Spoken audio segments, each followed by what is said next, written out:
Hey guys, this is my review for Rise and Shine. This one should have been out last week, but I've been struggling with what to give it and reviewing it, and for various reasons. I'll get into that in the review. This game came out last week and I should have had the review up, and I'm sorry, it should be up sooner. But this is a 2D side-scrolling action platform shooter. It uses our love of gaming and nostalgia as a story. That sounds like it should be awesome, and for the most part, it is pretty cool. But that is not enough to save this completely downright unfair 2D shooter. The game opens on Game Earth. Yeah, Game Earth. That's the name of the planet that you live on. It's being attacked by space grunts. The sheer amount of references in this game is downright absurd at times. It's almost over the top and heavy-handed. Anyways, you play as Rise. You're a little kid in a shopping mall, you're walking forward, and you see the legendary warrior. We're going to get this right out of the way. The legendary warrior is a direct ripoff of Link. It is Link. And how he dies in this scene, I don't know. I don't know. Watch.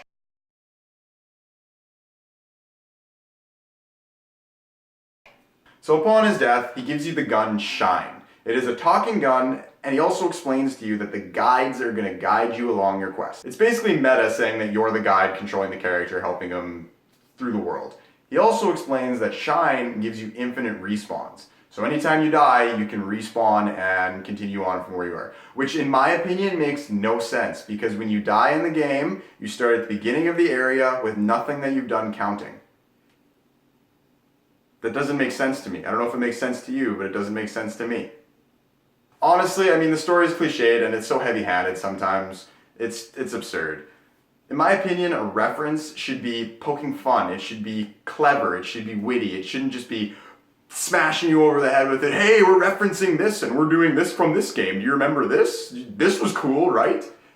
That's a little much, and that's a lot of the references in this game are like that. And it's like, okay, guys, come up with something new for yourself. What I can't get over is the sheer amount of bullshit this game throws at you. This game is difficult only for the reason of being difficult, and that is not cool. When it comes to difficulty, it is a nice edge between being legitimately difficult and being unfair. This game crosses into the unfair pretty much the entire game. This game throws an insane amount of enemies at you while you're running through the level, while you're also trying to deal from environmental hazards with things dropping and missiles blowing you up, and mines popping up the ground, all of which are insta-kills. You have a health bar, but it doesn't matter.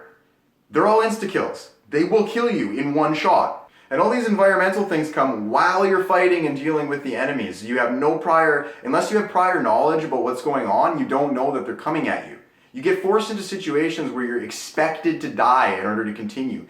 That is something that should never happen in a video game. Player skill should always be able to overcome difficulty, no matter what it is. There should never be situations in a game where you are forced to die. All of these environmental things happen while you're also dealing with enemies. It's ridiculous.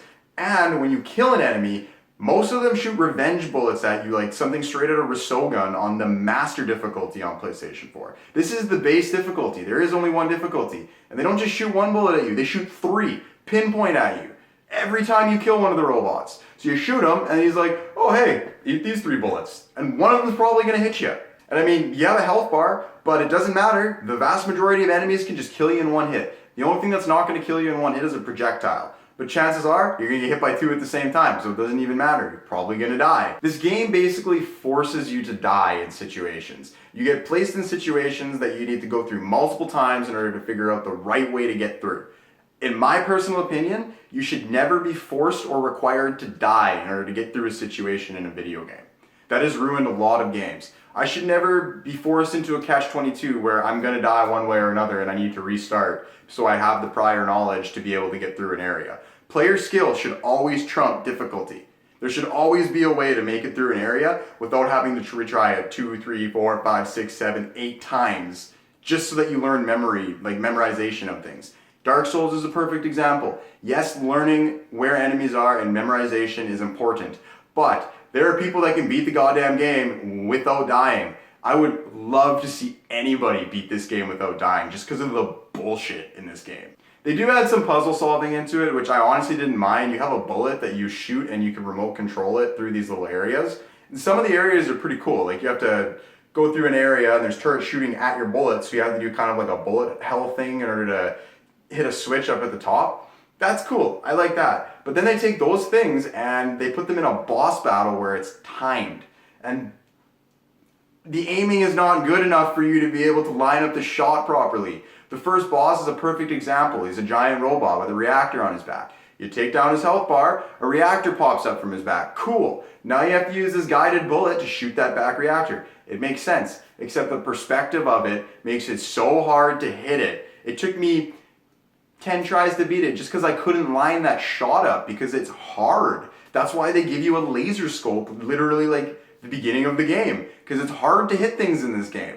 But when you're trying to do it from this weird perspective at the back of this thing, it makes it very hard. And not to mention, he gets full health if you take like 10 seconds to do it. So you get 2 tries. And if you fuck it up, guess what? Full health. You gotta redo that phase all over again. The cover system is a joke because generally it's accompanied by something that can just totally null your cover anyways. Like in a couple scenarios, you'll walk into an area and there's cover and there's a guy on the other side shooting at you in cover. So you go to the cover, but at the same time you're doing that, some little robot is flying over top and he just drops a bomb on you and kills you in one hit. So you try to take that guy out and that guy shoots you and then you die. So now you have to try to figure out what to do there and literally be lightning quick and precise and perfect in order to get through it. And it's unfair. Like, it's not even hard. Hard implies that it's still fun. Unfair implies that it's not fun, and this is not fun. I mean, I'm being a little unfair with this game because I enjoyed certain sections. I thought some of it was clever, some of the puzzle solving was cool, and I didn't hate the game. Like, I don't hate the game. I just think it's made for a very, very small subset of people that's basically masochists. You need to like to be punished in order to like this game. You really do. It's ridiculous. I will say the graphics, I like the art style. I think the art style is great. I love the hand-drawn cutscenes. The dialogue is pretty funny. I mean, it's clever. It's clever and it looks good and it sounds good. It's got all the makings of a great game. It really does. It's just punishing with an unfair difficulty. And I mean, this is all opinion, right? So it might not be the same for you. You might like it. The game is only 3 or 4 hours long, so I mean, it's not like it's hard to get through. And I know when people are gonna, get good, and then you'll enjoy it more. I beat the game, so obviously I'm good enough to beat the game. That doesn't make my criticisms invalid, it really doesn't. And like I said, I'm sure there's a portion of people that will like this style of game. It's just personally not for me. I found myself getting frustrated more than having fun. I had to take numerous breaks from the game just because I got angry. I didn't want to play it anymore. It was frustrating me. I kept getting put in situations where I was basically expected to die over and over again. That's not fun to me. I don't want to die in a video game. That's not why I play video games. I'm going to give this game a 4 out of 10. I see the potential in it. It's got a lot of potential. And if they would just tone back the damn difficulty, this game would be so much better. Maybe lengthen it up a little bit. But when you're repeatedly killing your players for no reason other than you want to, it's unfair. It's not fun. You're punishing players for playing your game, essentially. But, like I said, that's all just my opinion. Thank you all so much for watching. Hope you guys enjoyed this review. This is actually one of my more angry, quote-unquote, reviews. I don't know. Was I angry? I don't know what to say about this one. I'm still a little flustered from playing the game. I honestly am. It's too much. Thank you all so much for watching. If you guys liked, like, share, subscribe, do it with a friend. That came out really weird. Anyways, I'll see you guys in the next episode. Later.